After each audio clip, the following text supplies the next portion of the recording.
On that note, would you like to talk about a little bit of AEW from this past Wednesday night? A little bit being the key operative phrase there. Well, it's a big show. It's the go-home show for All In. I wish they would have gone home. July 9th is what we're talking about, folks. And again, I don't know what they think over there is catching. They've got a stadium. People are going to this show because it's in a stadium. And they had sold 15,000 tickets 6 months ago, and now they've got 22,000 sold or whatever. Do you think are a lot of people like, shit, well, we had the tickets for a year. It's a happening. We should go. But is anybody thrilled about what they have put together here and what they're promoting or trying to promote on this? Yeah.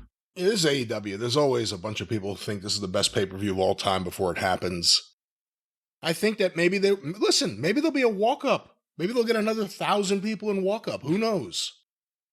But they've got over 20, allegedly, distributed, I should say. Yeah. You know, for a stadium show out of nowhere. It wasn't like there was a match that needed the stadium show. It's like, all right, we booked a stadium. Now we have to put together this show. They don't have the match. And I know some of their fans think Adam Page and Moxley is. But, Adam Page beating Moxley isn't Sting celebrating beating Ric Flair. It's not. And that's if he wins. Well, and they've got a few people that are over that one would think that they could put them in a feature position and, it would be attractive, but the people they're paired with, I would say if this Mercedes Moon beats poor Tony Storm, then I think just put the do-rag and the blonde Fu Manchu on her permanently, brother. Hey, the people like Tony Storm, you can tell she's over with this audience, even though when these two get together, which this was the first segment of the show, face-to-face in the ring, it was 10 minutes of audition for an off-Broadway production. Both of them want to be actresses. Go ahead. That's what made it really interesting, because Mercedes Moné is so unbelievable in this character that she's concocted in her head. It's such a performance, and the first thing Tony Storm says is, cut the performative shit. And you believe her. And here's timeless Tony Storm in black and white, a ridiculous character, and you're like, man, that's an honest character. Because it's true. She at least seems more believable, as ridiculous as that sounds. She's more believably performative. Yeah. I coined a new term, insufferably fake, when having to listen to Mercedes. And honestly, with the thing with Tony Storm, bless them that they like it, but Jesus Christ, they want to be actresses and they're out there on a wrestling show with an unlimited wardrobe budget. But they skipped all the acting training and the auditioning and the part in the chorus, and they just had some nut say, you guys are horrible actresses. Let me put you on national TV. And why is it that the majority of people, God damn it, we'll talk about this a little bit later on also, they want to just beat me about the head and face because he'd fire Io Sky?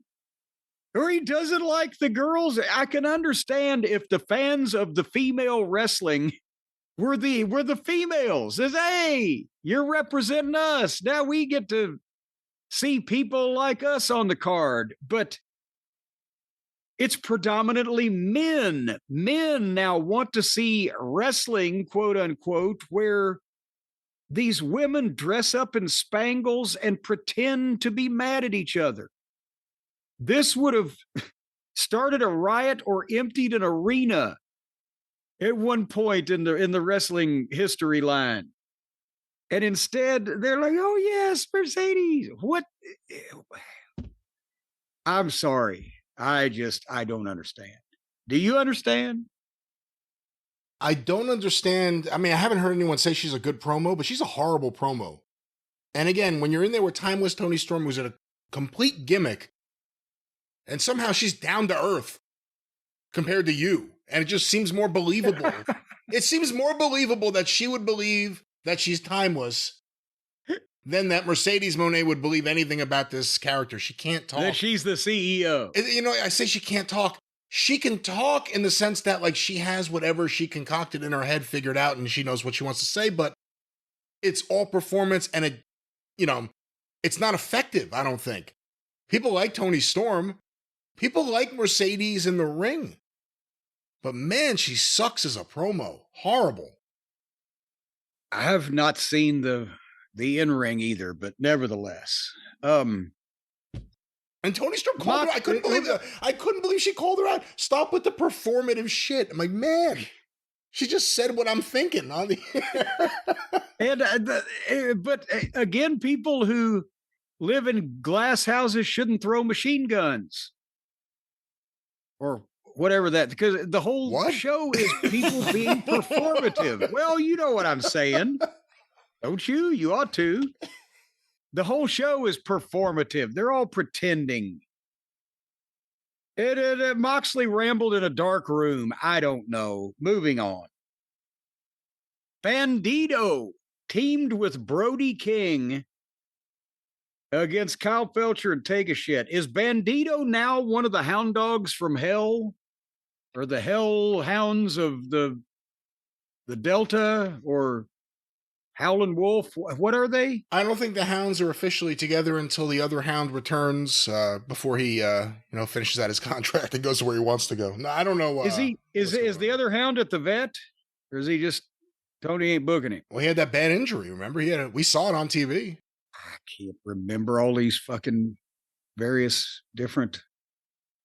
All righty. On fast forward, it looked like they did lots of shit in this match, but let's get to the meat of the matter.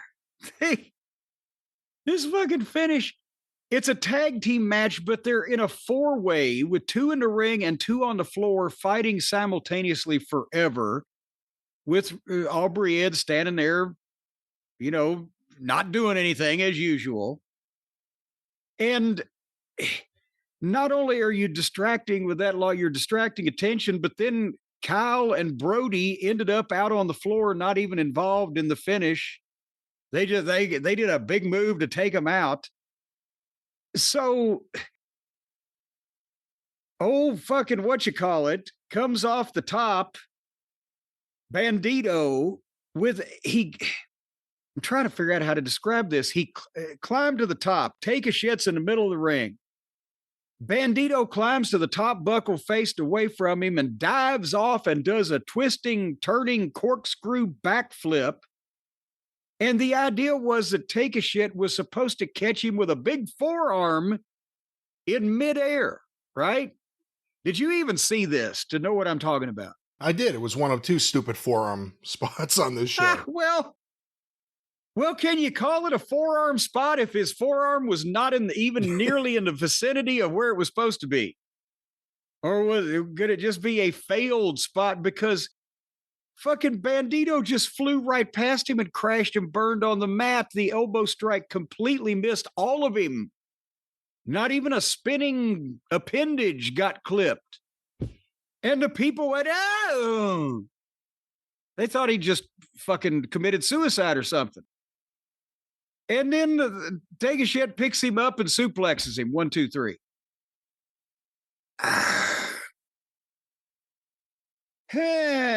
What was the other failed forearm spot now that I'm trying to think of? Claudio coming in. Well, as a forearm, European uppercut, excuse me. Well, honestly, that's one of those things that I just buzzed right past as Claudio. See, now you're watching Claudio and I'm skipping him. See, he ran in. He was a surprise run in and they did a spot. I mean, this was in the main stuff. I thought you would have seen this with Adam Page. Well, maybe I did. It just doesn't read there. They all run in. They all run in and beat everybody up everywhere. I don't know what these fucking notes say. I watched it goddamn a day ago. Now that I think about it, it wasn't a forearm at all.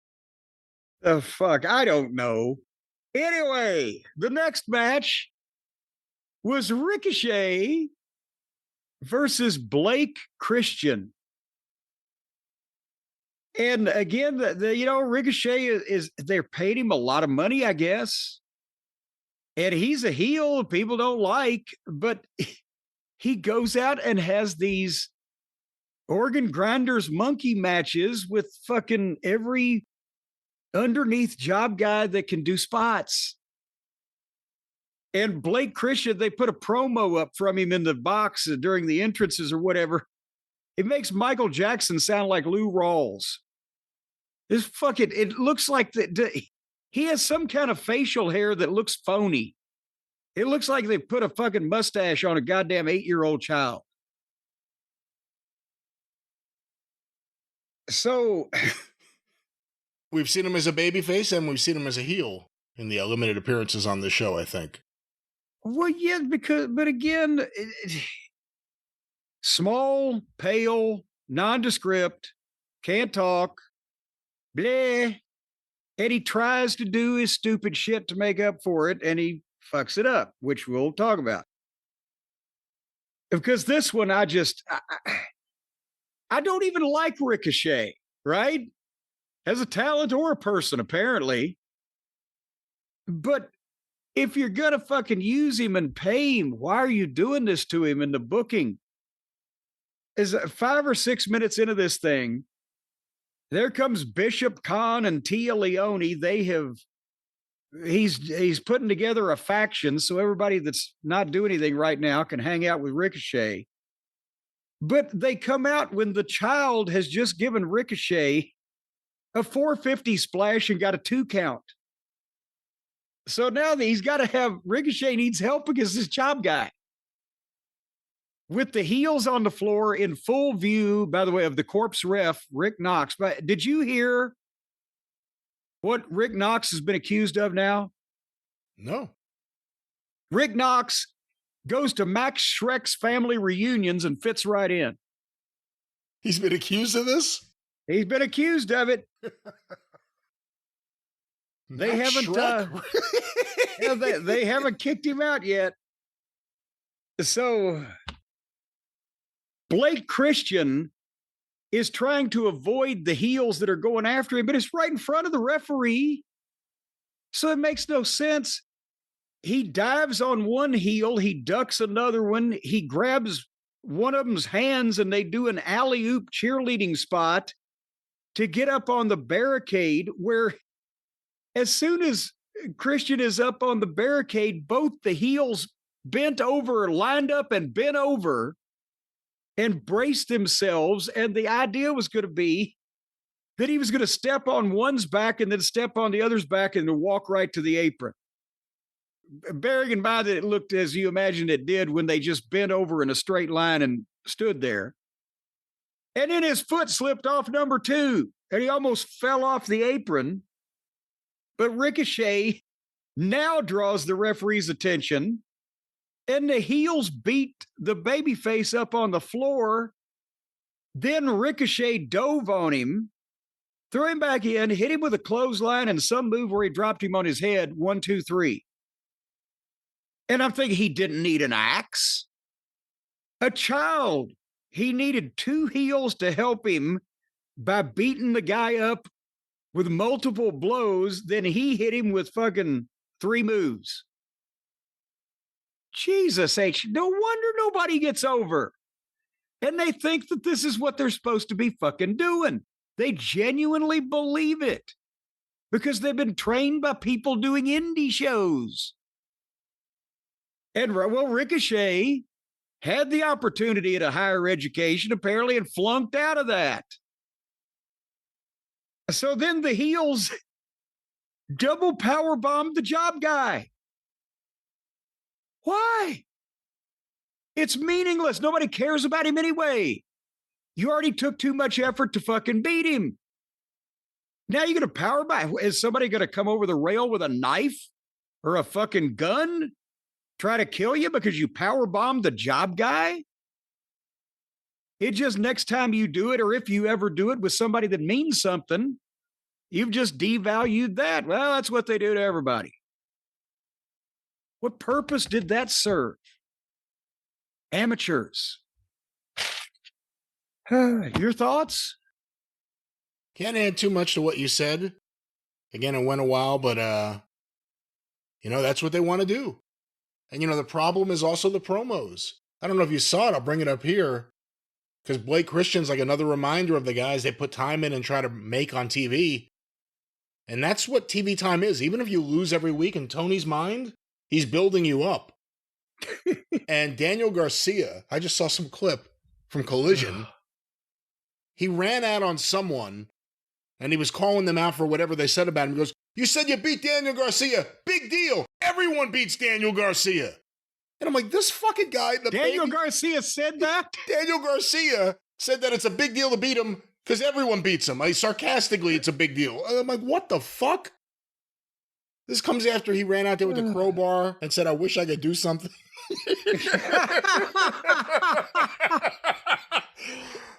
If I only had some type of blunt instrument in my hand that could be used as some type of offensive weapon in order to. Talent development's a problem over there, but yeah, that's that. And Ricochet's stable is very interesting. We'll see what happens. Very unstable. All right. Well, here was the set piece of the night. This thing went on and on and on as it just continued to evolve in worse ways.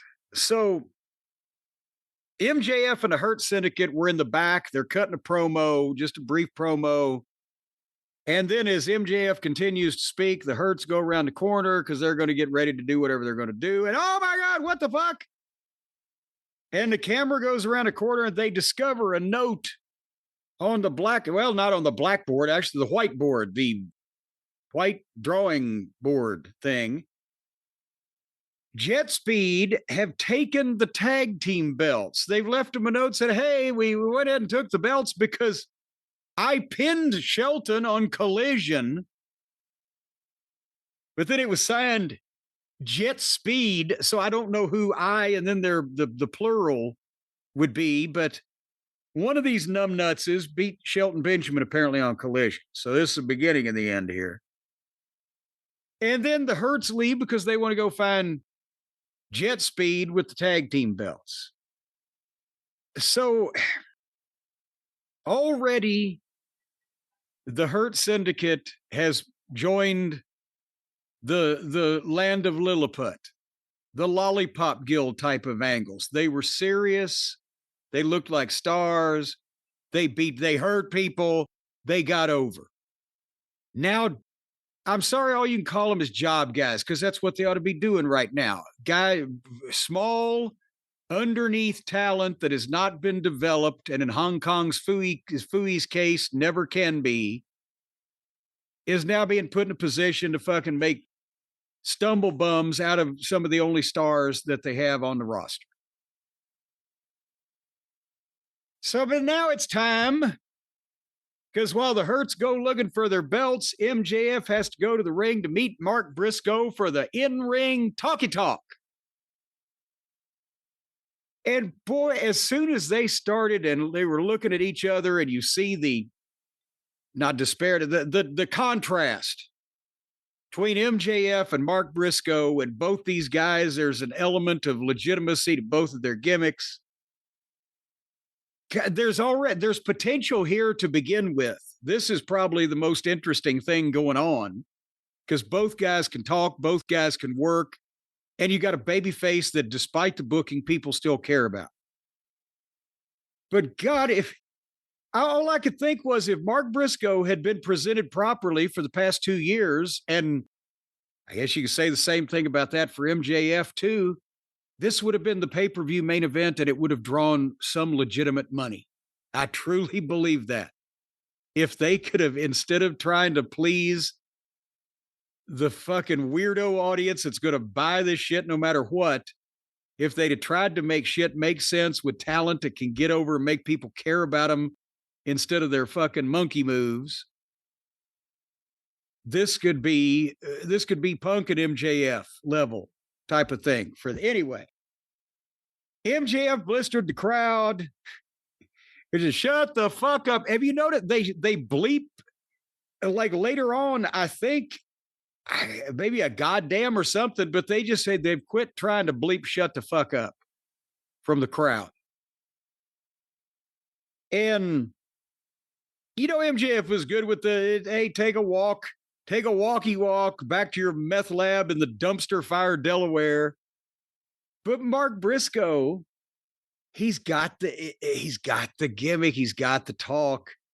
He's proud to be a country boy. He's worked hard. I've got riches too, my family and my friends. You're bankrupt. That's the word of the day. Morally bankrupt. You have no soul. And he said, and I didn't really like the way that they led into this, where Mark said, you're going to talk some dumb shit about my brother and try to piss me off, but it won't work. Let's not tell him what he's going to do when he's going to do it. But MJF put Jay over and the fans applauded and chanted Jay and everything.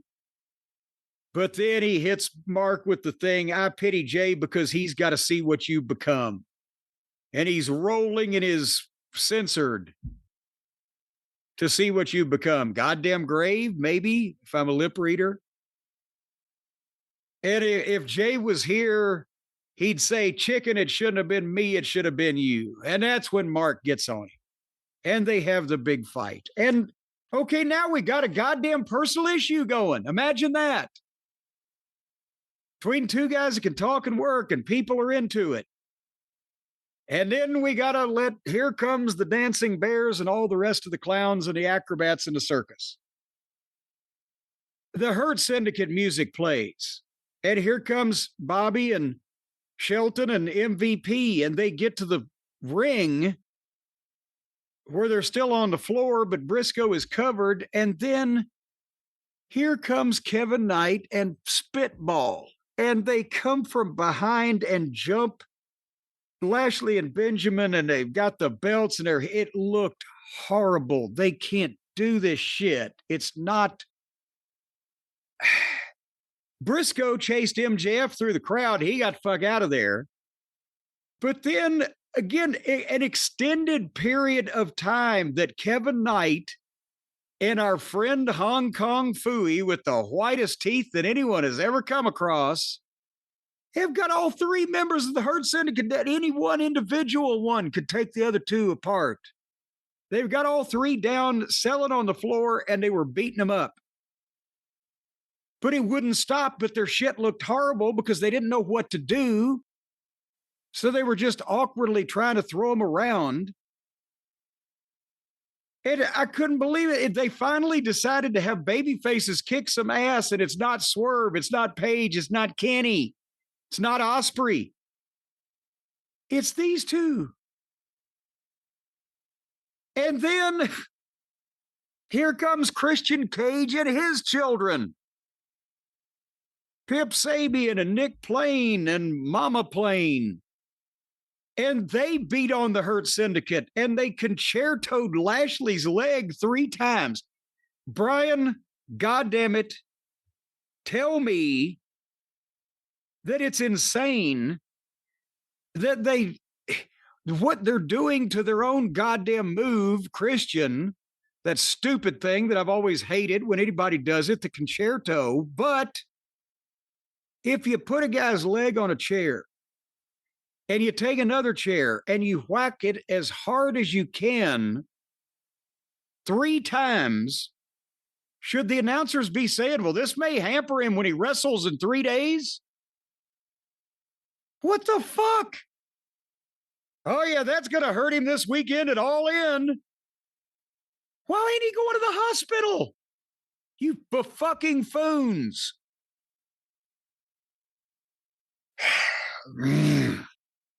So then Phooey tried a Phooey kick on Shelton and almost missed him. And then Kevin Knight splashed him off the top rope. And then Christian's kids stared at the other kids while the grown adult stars were laid out in the ring selling. And some idiots were on Twitter saying, well, at least after last week, they put some interest back in the match. What the fuck is the matter with people?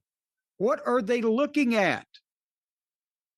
It's the worst build to a match in history, and I'm thinking the Hurt Syndicate's appeal may not recover from this. Let's see from now on how people react to them versus how they've been reacting to them, and see whether this was the shark jumping or the straw camel breaking or whatever point. Now that you saw all this, who do you think's going over at All In? I think you're right. I think one of the kids is going to beat the other team of kids, and there's going to be the Hurt Syndicate, not the champions anymore, with nobody to fucking work with and looking like idiots. Because Tony can't figure out a way to utilize stars when he accidentally comes across them. If they start getting over on their own, he can't keep them that way because it wasn't his idea and he doesn't know why it's happening. If he gets them from someplace else, he brings them in and diminishes them with the booking. Or if they salvage themselves from his booking, then they're still handicapped by the children that they're forced to get in the ring with that don't know what they're doing on a mainstream level. And in this case, the Hurts had avoided the bad booking for the most part, but we had been talking about the fact that there's nobody for him to work with to draw any money. Some idiot's going to say, well, that's why they're trying to get Knight and Fooey over. What the fuck? Go get two crackheads out from under a goddamn overpass. You'll have same opportunity at getting them over. It's not about just getting somebody over. It's about getting the right people over that are also stars, of which they have none. Well, we'll see what happens at All In. Obviously, a very interesting build to the tag title match, now a three-way match, and the MJF Briscoe stuff. And typically, this has been the highlight of the show. I bet you that they said, Tony or somebody said to the Hurts, well, why don't you put the belts on these guys? They're getting over so good. And they laughed. And that's why they stuck the other team in so that they can play amongst themselves. And Shelton and Bobby's professional reputations will not be damaged. They won't be over anymore, but they're going to make the same amount of money. I was ready for a good night's sleep, Brian. I don't blame you. And here's the things. I needed not only a good night's sleep, but I needed something to help me forget about the horrors I had witnessed, the PTSD of TNT or TBS on AEW and other letters. But, since we found the folks over at Beam and Beam's Dream Powder, Brian, it was a game changer, as they say. Actually, if you don't play games when you sleep, but it was a sleep changer. Because, folks, Dream is an all-natural sleep blend with science-backed ingredients designed to help you fall asleep, stay asleep, and wake up refreshed. And unlike other sleep aids, folks, there's no next day grogginess, just real deep sleep that helps you feel good the next morning. A lot of times, Brian, you take these other sleep aids, and the next morning you get up groggy and bleary-eyed, and you kind of rub your eyes, you can't find your socks, and maybe you don't know where your underwear is, and then you walk out the front door and you realize you got to go all the way home, and you don't have all your clothes.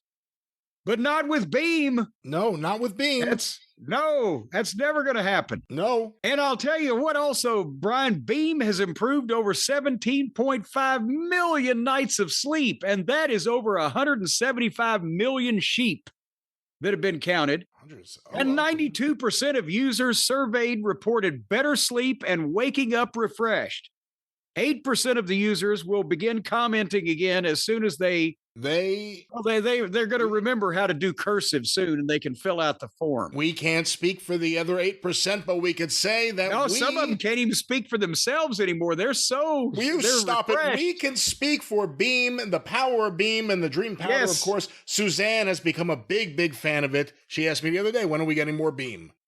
Well, and Stacy's on the Beam. She's even got the little custom mixer that they give you for the Beam Dream Powder, because folks, it's gonna make you feel better, refreshed, turn your brain off at night from stressing and thinking about things. You're not gonna think about a thing when you're sleeping the sleep of the angels on the Beam's Dream Powder. You might dream. That's why they call it Dream Powder. Might be a But nice I'll dream. tell you That's what, right. you can dream anything you want to dream and don't feel guilty because you're not going to remember it when you get up the next day.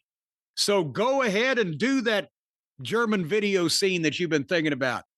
And for right now, Brian, for a very limited time only, Beam is giving our listeners, that's the people who listen to you and me, so they'd be the ones hearing this now, the biggest discount ever, up to 40% off. The best-selling Dream Powder, for a limited time, you can get up to 40% off when you go to Shop Beam, B-E-A-M, shopbeam.com/JCE, and use the code JCE at checkout, up to 40% off and a wonderful night's sleep. And you go to sleep anywhere. Go to sleep on a rock, on a bale of hay. You go to sleep in the median in the middle of the interstate, and nothing is going to wake you up because you're going to be sleeping the sleep of the angels. Just remember to write your name and social security number down, put it in your pocket. You will be fine. Just in case, stay home, sleep, have a good night's sleep in your bed. When you need it, Beam is there for you. Jim, one more time, professionally. Yes. What's the way that the listeners can get this great deal? Shopbeam.com/JCE. Use the code JCE at checkout for up to 40% off. You know, say the thing is, if you're sleeping in the median, sometimes people run over the median by mistake. So you never know. Things could happen. Well, that won't happen. Stay home. Don't sleep in the median, kids. That's right. Yes. Stay home and sleep in the floor. Shop Beam, you'll just fall asleep. Could be on the toilet. On your bed. Shop Beam. Keep going. Shopbeam.com/JCE. That's for right. up to 40% off. Well, don't drink it before you sit down on the toilet. Up to 40% off. Go to sleep. I think what you were saying was up to 40% off. A great deal. Get a good night's sleep from our friends. That's true. Yes. Well, there you go. Oh, there's more of this program, isn't there? That's right. Well, I have a few other notes. Did you see the big four-way match between Megan Brain versus Thecla versus Wayayata versus Ty Mellow Yellow? I did. It was too intriguing, considering everyone's work level, not to watch this. Let's just see what would happen. Well, give me a succinct wrap-up for me and the people who forgot to care. They're putting Megan Brain over strong. Also, Thecla, or I guess it was Thecla. She and Queen Aminata still don't like each other and really slug each other very hard. They did after the match as well. Apparently, Queen Aminata, her place in this whole feud is replacing Jamie Hayter, who got injured. She just came back from an injury, didn't she? And now she gets to come back again with maybe a new gimmick. Maybe she can come back with a new hairdo. Well, but I mean, what is the injury now? I can't keep track of all of these. I actually don't know. I'll see what I can find out. Well, I don't know that anybody's burning desire to hear it. Are you going to watch the women's casino gauntlet match? I'll see who wins. How about that? No, what do you mean you'll see who wins? You got to actually watch how they get there. Big surprises. Maybe a big surprise will come out. Then I'll see him on fast forward and I'll stop. But it's a 4.5 hour show, probably 5 hours. They're in a stadium, for God's sake. They don't judge by the size of the crowd. They judge the length of the show by the size of the building.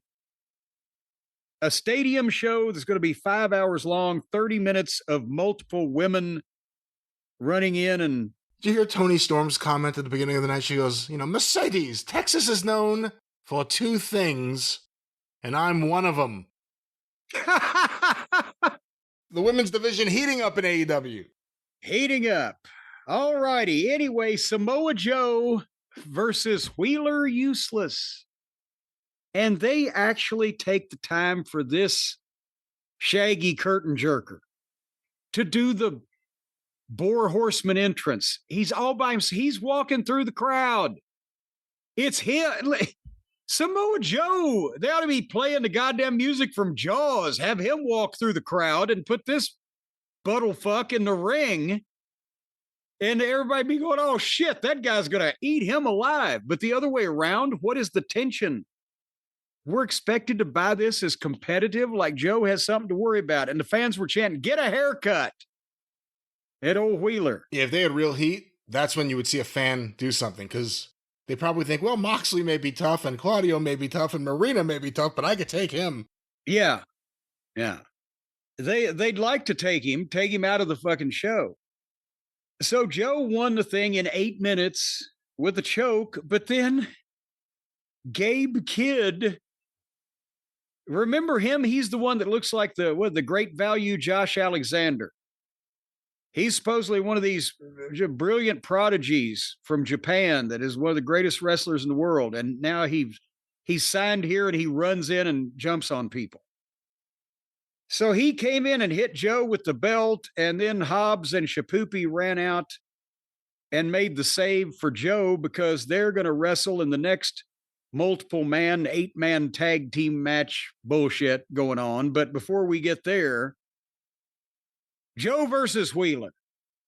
Joe won. Any surprise there? No. And then they had to go right into the main event. Page and Osprey and Hobbs and Shapoopy versus the Hardley Boys, Claudio and Dick the Boozer himself. It's the same thing I was dealing with 15 years ago. Mark booking. Let's load everybody and all the top matches up in multiple tag team matches. Last week, when we read the agent reports, it was a 20-man gauntlet match in a cage to promote the upcoming pay-per-view where they were going to have a 20-man match and nobody was going to be in a fucking cage. And that's what you're supposed to pay for. People just stare now when the Buckaroos come out. It's like they're putting up with it, as everybody apparently is. They finally, again, you would think if they're going to have baby faces kick anybody's ass instead of having a Saturday morning cartoon reject who's also the world's biggest fucking nerd kick the shit out of two legitimate, internationally known athletes, you'd think maybe Hobbs could be a baby face, could kick some ass, right? He got powerbombed through a table. He was a non-figure in the finish, and then Moxley choked out Shapoopy and Bell. And then we get the afterbirth, but before that, what? Again, even their own fans have to be sick of this fucking balding, boring bumpkin just choking everybody out like he's goddamn Hoist Gracie, don't they? I think the AEW fans have been ready for a Moxley replacement, a Death Riders replacement for a while. Pac is the smart one. He got hurt and got the fuck out of there. All right, so then after they beat the baby faces, then they start beating them up some more. And here comes Wheeler, and here comes Gabe Kidd. And I don't really know what they were going to do. Moxley got a logging chain, and the heels were getting some sloppy, fake-looking heat, and it looked like maybe he was going to do something with the chain. But then the Buckaroos pull out plastic bags, and they shake them out and tease that they're going to put the bags over the babyfaces' heads. But suddenly, on the screen, there's Swerve, a close-up of Swerve sitting on, looks like maybe a bulldozer, a forklift or something, but it's a close-up. And he's doing a promo kind of calmly. And they just all stopped what they were doing. And nobody even tried to get away or anything while they're listening to Swerve. Calmly cuts the promo, and then the camera pulls out, and he's on one of those earth digger machines. And he's in front of the Buckaroos stretch limo that they've pulled up in at the beginning of the night. And I swear to God, somebody's been boning up on their 1999 Steve Austin. They had the fucking earth moving machine flatten the limousine. Brian, how much fucking money do you think that shot cost to do absolutely nothing? Nothing. Didn't change one goddamn ticket being bought. I actually don't know. It was just marks being able to do a spot from their favorite television show when they were kids. Well, that's what a lot of this is. It's like Attitude Era for kids. That's what it is. They established they had a limo, what, a week ago? And they drove it here to this town so they could do this? It's bad comedy. It's again, they stopped the beatdown to watch the video, but that happens everywhere. You can't really blame just these guys for it. Everyone does that, but... Well, then the Bucks run to the back, and they're shooting them seeing the limousine and having a big fake flip out about it that you can tell they're not really upset, and they're not even trying. Well, in the arena, the fight is continuing. And Joe and the other baby faces were at it. They made a big comeback, and Osprey did a fucking flip. And they kept going with the fight. And then Paige and Moxley ended up standing and looking at each other in the middle of the ring. And they just stood there and looked at each other forever until I guess Schaefer remembered, oh shit. And she ran and grabbed Moxley and pulled him out. And then after that, we go back to the parking lot, and there again, the mayors of Munchkinland are standing in front of their limousine and all pissed off and everything and faking being mad. And then they look to their left, camera right, and Swerve jumped off the Earth Digger and gave him a double stomp. Like they couldn't see this motherfucker 10 feet away from them. Did you hear what they said when they got out there? They go, oh, look at the limo. We'll be financially ruined. What? Yeah. They can't even try. They can't even try. So, yeah, this promotes, what are these matches again? Anarchy in the arena. No, they just did that. But they tell you 15 times during the course of the show what all the matches are, but because they tell you what all the matches are for every goddamn show, and then you have multiple man shit like this, what the fuck is going on? I think it's Moxley versus Paige, Bucks versus Osprey and Swerve, maybe the Ops versus Gabe Kidd and the BCC friend, or not BCC, Death Riders. And the three teams... in the that one that'll be a big plus surprises. I mean, who knows? Maybe Sting will come down from the rafters. Last week we talked about the Von Erichs, and somebody just tweeted out today. I wonder if the Von Erichs, apparently they have a title in Ring of Honor. The Von Erichs have some kind of belts in Ring of Honor. Oh, I didn't know that. They haven't been advertised for this show in Dallas, Texas. Kevin, they just put out on the internet, Kevin signed some kind of Legends deal like a week or so ago with AEW. They haven't announced Kevin Von Erich will be in Dallas, Texas. What do you want to bet he's a surprise? To himself. They got an 80,000 seat stadium, but it's set up for 25,000. So if they sell 2,500 more tickets, they'll be sold out. I wouldn't just book them. I'd say invite your friends. Exactly. And his friends would sell more tickets. Goddamn, advertise Brian Adidas is going to show up. Well, anyhow, AEW Dynamite, another banner episode of AEW Dynamite. And of course, that was the go-home show for the big pay-per-view extravaganza coming up this weekend as we are recording, all in Texas.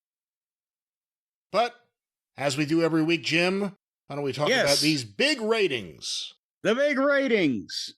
The big ratings, AEW Dynamite on Wednesday, July 9th, 2025, from 8 to 10:08 p.m., on average, watched by 637,000 viewers. Okay, so that sounds to me like that's better than last week, but worse than the week before. But am I just misremembering this? I don't remember 2 weeks ago. Last week was 584. The 4-week They're still in the pocket. Yeah, the 4-week average is 632. Yeah, so this is the same people.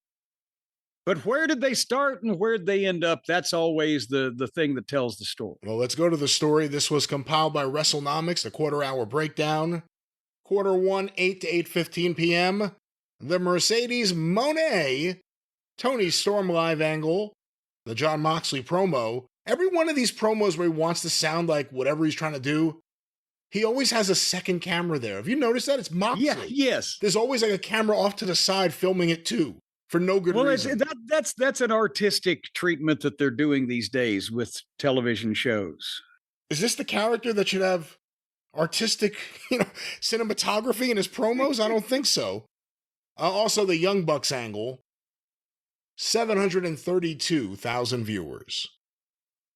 Okay, that's better than some of their lead-ins or their opening quarters here lately. Not what it used to be, but respectable. But of course, they've got plenty of room to fall.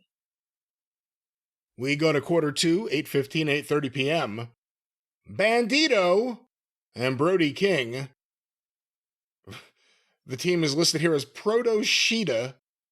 The team of the Prototype, I think it is. Is he the Prototype? He's something. Proto Star, Kyle Fletcher, and Takeshita with picture-in-picture. 643,000 viewers. Ouch. Okay. Now, again, we're starting. I was disregarding it as, just an anomaly for a while there. But whereas before they started with a big number in the first quarter and then steadily dropped through the show to end up in the toilet, now they're starting with a smaller number and they still lose a lot in the first 15 minutes. But sometimes it's so much that it goes back up later in the program. So they're fluctuating with this smaller audience. They pick and choose what they want. They can't keep dropping like that. That's 6 to 89,000 people in one quarter. They won't make their average. Well, we go to quarter three, 8:30 to 8:45 p.m. The Outrunners backstage promo, an ad break, FTR and Stokely Hathaway and the Patriarchy's backstage angle. I skipped all this. Followed by the start of Ricochet versus Blake Christian with picture-in-picture. 604,000 viewers. Okay, Ricochet does a number on 39,000 more people. So now they're down about 128,000 from the start of the show, and we're only 45 minutes in. They got to come back up almost. We go to quarter four, 8:45 to 9 p.m. The end of Ricochet versus Blake Christian. The post-match with the Gates of Agony. The Hurt Syndicate's backstage angle, looking for their belts. Kazuchika Okada and Kenny Omega video, an ad break, and the start of the MJF Mark Briscoe live promo. 622,000 viewers. There's plus 18,000, and coincidentally, the Hurt Syndicate and MJF show up. Let's see, what's the top of the hour when we're into the Hurts? How badly were they hurt? We go to the big 9 o'clock hour, quarter five, 9 to 9:15 p.m. The Hurt Syndicate Mark Briscoe Jet Speed Patriarchy live angle coming out of that previous segment. And the start of Megan Bayne versus Ty Mello versus Tekla versus Queen Aminata with picture-in-picture. 678,000 viewers. There you go. They got 50, what is that? 670, 56,000 at the top of the hour. And because the stars are on the program. But now the question is, after they've seen that fiasco, did they want to stick around? We go to quarter six, 9:15 to 9:30 p.m. Megan Bayne, the continuation of that match. I'm not going to list everyone again. The post-match, backstage angle with Tekla and Queen Aminata, Mark Briscoe's backstage promo, and the start of Samoa Joe versus Wheeler Yuta. 620,000 viewers. Good, and they lost almost exactly the same amount they gained. 2,000 more. We go to quarter seven, 9:30 to 9:45 p.m. The continuation of Joe versus Yuta, the post-match with the Death Riders and the Ops, and an ad break. They were picture-in-picture during the match. 596,000 viewers. Yeah, and there's nothing to hang around for at this point. So are we going to limp out like a whipped dog?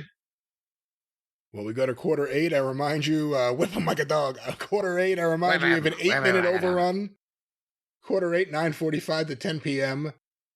Adam Page, The Ops, and Will Ospreay versus Death Riders and the Young Bucks with picture-in-picture 606,000 viewers. Also, 10,000 people from Rancho Cucamonga dropped in. 8-minute overrun. The post-match including Swerve Strickland, Gabe Kidd, Nana, and a limousine. 620,000 viewers. And poor Modern Family fans wandering in hoping that this will be over soon. So you get a highest quarter hour besides the open, which always is. It's for the top of the second hour when they had MJF and the Hurt Syndicate out. And otherwise, everybody's, and then they start dropping off at the end because they know that the cause is lost. Although the Buckaroos, they didn't get the lowest segment. They just about tied for it, 604 and 606. So that's good for them. It says something that the Hurt Syndicate stuff still gets the most interest. And we've seen this play out for a while now. But let's see how long that continues. Let's see what the reactions are in the buildings going forward, and let's see what the numbers are on the ratings. Did you see any of that ridiculous online chatter this weekend? I think it may have been a wrestler, an indie wrestler or something that started it. And it was like, for those who think that it's crazy that Mike Bailey would be in there with Bobby Lashley, Mike Bailey's a 4th degree black belt. He would be able to take Bobby Lashley easily. Oh, good God. What? And then other people like, you're out of your fucking mind. And other people would say, yeah, Mike Bailey is a legitimate 4th degree black belt. And other people say, yeah, Bobby Lashley did MMA. He trained in the military. So was my cousin Larry. He is a goddamn, yes, 50 years ago or whatever, but you can do that in karate school. Bobby Lashley wrestled in the fucking armed services. He was nationally ranked as an amateur. He's fought MMA. Look at the fuck of him. What kind of moron thinks this? Is that the same one that thinks Moxley's amateur level jiu-jitsu tournament stretchings in Newport somehow qualify him as goddamn Randy Couture? I don't know. Is that, you know what? The most dangerous fans are the fans who just know enough about real sports to be dangerous. Because they will say any goddamn stupid thing. Anyway, I guarantee I'll put some money. If anybody wants to arrange that, if we call up Dana White and he get Trump's dick out of his mouth, or if anybody wants to set that, MVP could make some money on it. I'll put up $100,000 on Bobby Lashley against Hong Kong Phooey just to fucking see it. Well, and I've seen now who apparently started. Apparently, Jelly Natello was fighting with fans. Okay. And he said Mike Bailey's a 4th degree black belt. He would have a real shot at beating Bobby Lashley in a real fight if he kicked him in the jaw.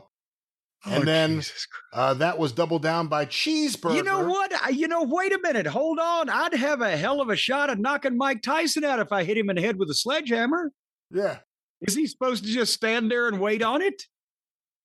And then the wrestler known as Cheeseburger chimed in and said, Speedball could legitimately kill 90% of the people in pro wrestling.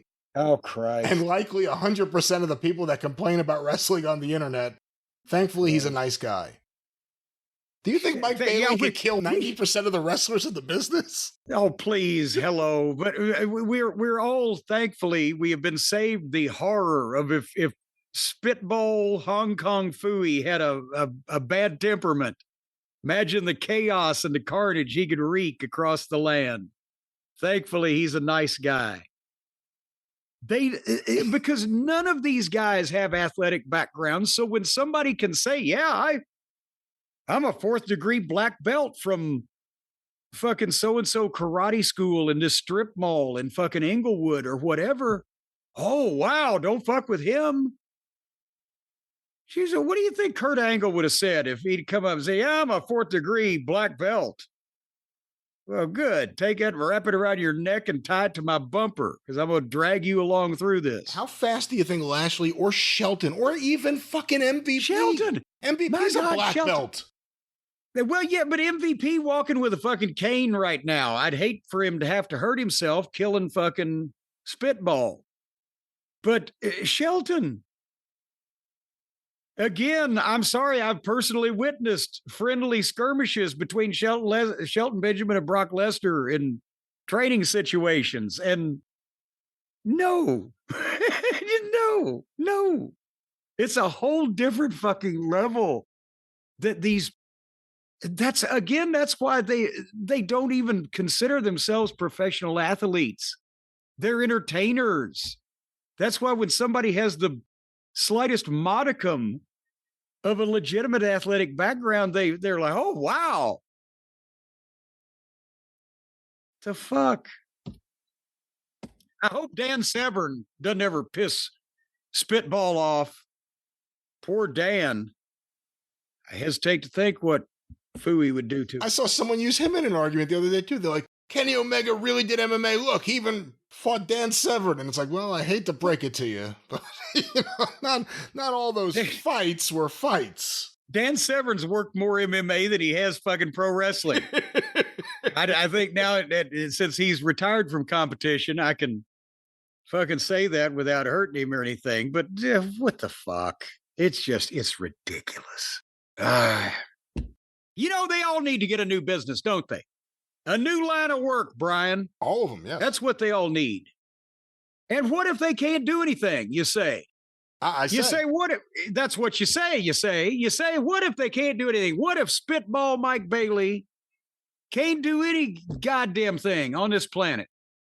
What if he can't design a website? Well, Shopify can jump right in there and they got you with beautiful, ready-to-go templates to match your brand style.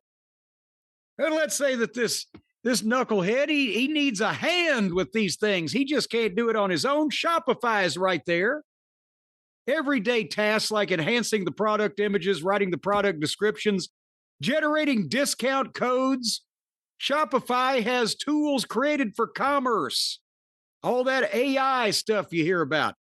What if people haven't heard about your brand, Bailey? You really need to listen to this. If nobody knows who you are, Shopify will help you find your customers because they'll do the easy to run email and social media campaigns that will have you on the tip of everyone's tongue. They will know who you are. They'll be talking about you, usually behind your back, but they'll be talking about you. And what if you get stuck? Shopify is always around to share advice with their award-winning 24/7 customer support. If you need help, you call them, they'll help you. You got a question, you call them, they'll answer you.